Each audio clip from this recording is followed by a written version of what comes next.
సమాజం ఎంత ముందుకు వెళ్తున్నా మన కళ్ల ముందే ఇంకా కొందరు చీకటి బతుకులు గడుపుతున్నారు.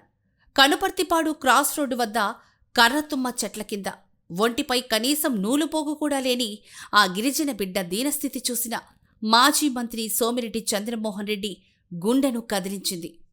ప్రభుత్వం ఇన్ని పథకాలిస్తున్నా అవగాహన లేక అక్షరాస్యతకు దూరమై రోడ్లపై చెప్పులు కూడా లేకుండా తిరుగుతున్న చల్లా యానదుల జీవితాల్లో ఎలాగైనా వెలుగులు నింపాలని సోమిరెడ్డి కంకణం కట్టుకున్నారు. ఆ అభాగ్యులపై కేవలం జాలి చూపించి వదిలేయలేదు, వారికి తన వంతు ఆసరాగా నిలిచారు. అంతేకాదు, ఇది మునుపే తన మానవత్వాన్ని చాటుకుంటూ వెంకటాచలంలో గిరిజనుల కోసం ప్రత్యేక గ్రీవెన్స్ పెట్టారు.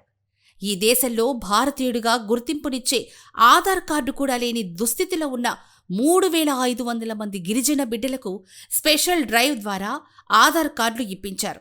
ఆయన చూపిన ఈ మానవీయ స్ఫూర్తితోనే జిల్లా వ్యాప్తంగా 11,500 మందికి ఆధార్ లభించింది.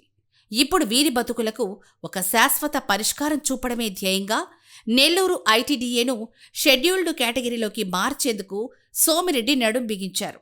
ఎంపీ వేమిరెడ్డి ప్రభాకర్ రెడ్డి, బీదా మస్తానరావులతో కలిసి ఢిల్లీ వేదికగా కేంద్ర ప్రభుత్వంతో పోరాడేందుకు సిద్ధమయ్యారు. ఈ గిరిజన బిడ్డల పట్ల సోమిరెడ్డి చూపిస్తున్న ఈ అపారమైన ధాతృత్వం, మానవతా దృక్పథం నిజంగా అభినందనీయం. మొట్టమొదటిసారిగా మన నెల్లూరు జిల్లాలో క్యాన్సర్ సంబంధిత సంపూర్ణ వైద్య సేవలు ఇప్పుడు మన మెడికవర్ హాస్పిటల్ నందు అందుబాటులో.